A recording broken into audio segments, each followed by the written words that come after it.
రాజోలి మండల కేంద్రమైనటువంటి రాజోలి గ్రామంలో ఈరోజు మహాత్మా గాంధీ విగ్రహం దగ్గర కాలేజీ సాధన సమితి సభ్యులు అందరూ కలిసి ఒక్కరోజు నిరాహార దీక్ష చేస్తున్నారు. ఉదయం 9 నుంచి సాయంత్రం 5 గంటల వరకు చేస్తున్నారు. ఈ దీక్షా శిబిరాన్ని చాలామంది వ్యక్తులు సందర్శించి సంఘీభావం తెలుపుతున్నారు. ప్రభుత్వము గమనంలోకి తీసుకోవాలి.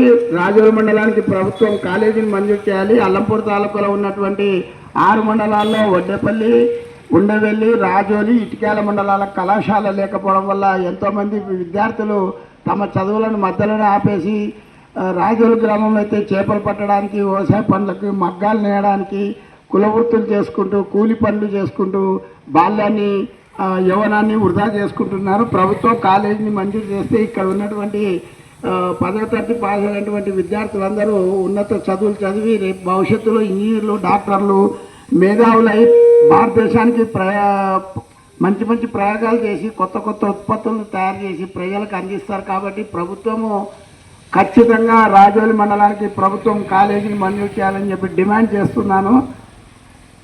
సాధిద్దాం సాధిద్దాం. రాజోలి మండలానికి కాలేజీని ప్రభుత్వం వెంటనే, రాజోలి మండలానికి కాలేజీని ప్రభుత్వం వెంటనే